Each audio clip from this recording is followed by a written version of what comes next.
Hello survivors, and welcome to another video. In today's video we are on the alpha. There was a brand new update for it, or at least an update to the alpha, where the tactical as well as the battle stance upgrades actually got removed from the game because they were causing too much confusion as to how they were working with skills and power-ups and things like that. So the near and far passives actually got removed, which means that the passive pool has actually been reduced in size, so that's a good thing for us. Now we are playing on the Spellblade. Again, we are on the alpha, so you can join it via the Steam beta branch, and we are playing on the Spellblade today. There were some really cool changes to the Spellblade as well, one being the uppercut skill. It still stuns characters or enemies as well as elites, and it also gains stack damage based on the amount of finesse we have. So what we're going to be doing is we're going to be stacking swing, finesse as well as arcane, because you do get the skill chain arcane to swing, so we are going to be looking for that. It just makes a lot of sense. So we're going to grab as much as possible for arcane type as well as swing type and see how well that can work together. Now for this to work, we're going to go multicast mastery, synergetic, battle prowess for the extra prowess stat, which we wouldn't get otherwise, also unlocked by the Monkey King, and then divine legacy for the juicy legendary upgrades.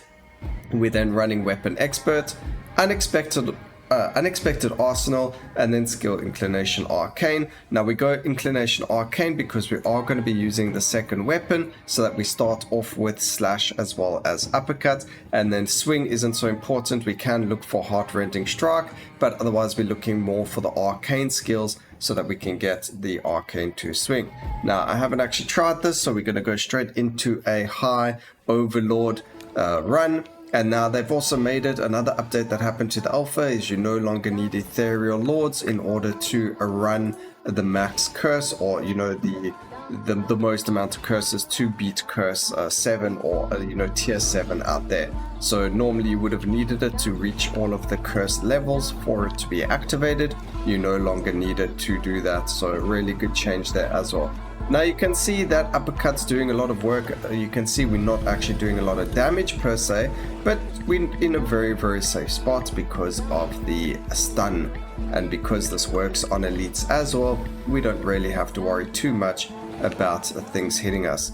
Alright, we're gonna go for damage over there, and then the first one we've got over here is Arcane Blade. Again, the stacking of the damage got removed from Arcane Blade and got put onto Uppercut, so they work very well. We got Arcane and Swing, both the skills we're looking for.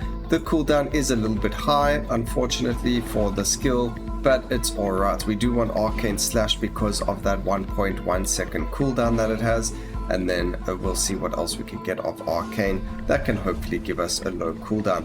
Arcane power is very good to get, even though it's not a damaging skill. It's still going to be very strong to grab because it's going to help us get that extra bit of damage going. So we're going to banish Leviathan, we're not interested in it. We are going to grab the Riftwalker. Getting more astral energy or astral power is going to make us that much stronger. And now we've got the skill chain, but it's the wrong way around. We've got swing to arcane. That's okay, it just means every time we activate swing, it's going to activate Arcane Blade. It is pretty good though to get that as well. 2.6 seconds on Arcane Disc can be very good. For now we'll take it just so we've got that other arcane skill, and we don't really have to worry about that too much. It also does give us Radiance now, which is just a damaging effect that we otherwise didn't have, so that's alright over there. But you can definitely see, compared to some of the other builds that we've been running, this one is a lot weaker. However, Spellblade does have a hidden card up his sleeve that the other characters don't necessarily have, that is this strong. So we'll show you once we get to the boss fight. A couple more enemies killed and we should be Gucci over there. But let's go for damage over there. Grab ourselves the multicast chance. We're not looking for Storm of Spears. Let's see if we reroll once. What do we get? we get the Arcane Assault, giving us a damage based on the number of stacks of fragility. As you can see, nothing gives us fragility except for Arcane Rift, but we're not going to grab that. So we're going to grab Arcane Beam to grab ourselves Brittle. Brittle increases damage taken by all of the enemies for 5 seconds, so that's going to help us, as well as being Arcane, so we're going to go for that. And then we get the juicy 20% crit over there, which is beautiful. We like to see some nice beautiful crit numbers as well while playing. Alright, a couple more enemies and then we'll activate our Ascension. Once our Ascension is fully stacked, we will pretty much just one-shot absolutely everything in front of us.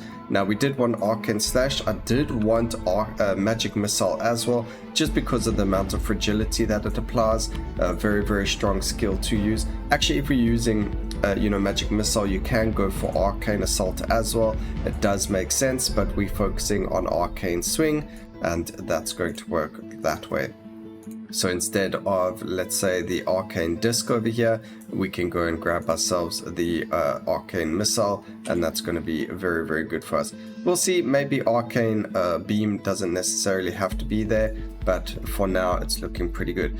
Alright, damage increase in our Cosmic Form. That means our Ascension is going to do even more damage. When you see upgrades like this for some of the Ascensions, it really means that these characters, Spellblade already does a ridiculous amount of damage in its Ascension, so the fact now that they're going to make it even stronger by increasing the damage that it can do is just completely insane. So you can already see this is all thanks to our Ascension.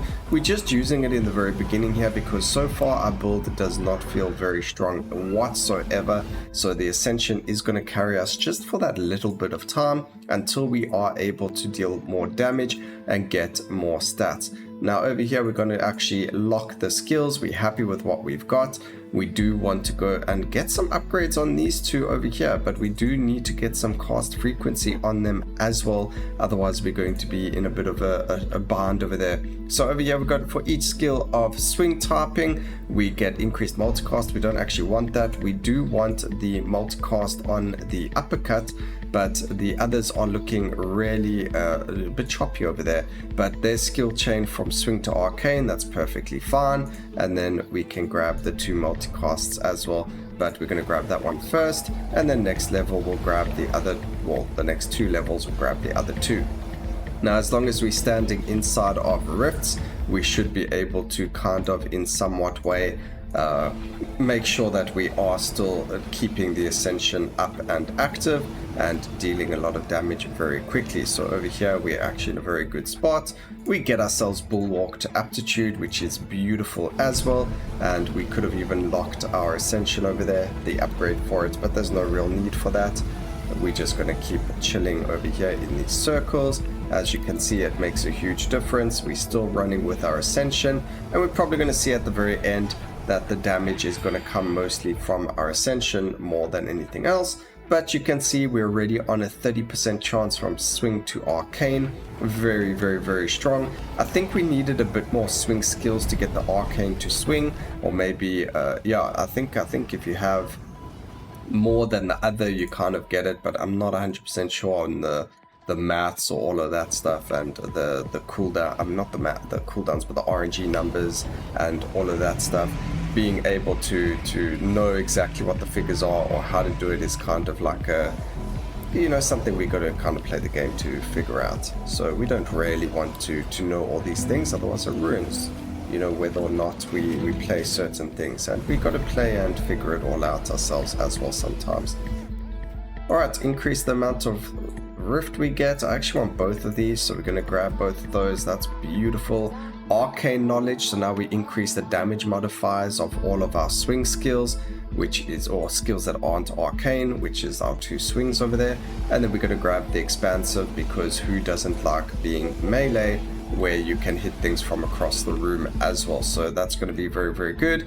Increase the cast frequency modifier of your cosmic form, or increase the cast frequency of this. This is already on 0.6, so we're actually going to grab that. That's beautiful. I mean, we could make our Ascension do so much damage. The only problem with it is it's going to be for a single cycle, because as soon as you get to the higher cycles, unless you get a whack ton of the common upgrade for it, you're not going to get enough of the Ascension up and running fast enough. But you can see how much we actually get as long as we're killing things. We are in a very, very good spot with Ascension. It's one of the things I've really loved about the Spellblade, is that it's one of the characters that you can easily keep his Ascension active as long as you are actively killing things, and as long as there's circles for you to stand on and not die from bosses in, you are more than able to keep this Ascension going for the entirety of the run. It also makes it so that the run is actually faster because you are killing things a lot faster than you would with other characters. Over here we're going to go for the cast frequency, area of effect, damage, and then we can go for more cast frequency on our Ascension. I really do wonder what ridiculous cast frequency you can get up to on the Ascension and how it affects everything, because you're going to get some really ridiculous you can see the purple, the arcane skill shooting off over there thanks to the Ascension, and that's going to be affected by that cast frequency, and it's just going to keep getting more and more ridiculous as it keeps going, and it's just going to get more and more. So over here we're going to increase the amount we gain as we're in the astral rifts, and that way if we're standing in a single one it still keeps it afloat. As you can see, it is actually slowly making it increase, which is really good. But we might lose it now for these bosses, which is a bit of a shame, but I do have to go and destroy these towers now as well. So unfortunately this boss fight we don't have the Ascension up and running. Well, it's a bit of an unfortunate circumstance, but you can see we still do a whack ton of damage to all of the bosses thanks to the brittle and thanks to the fragility as well.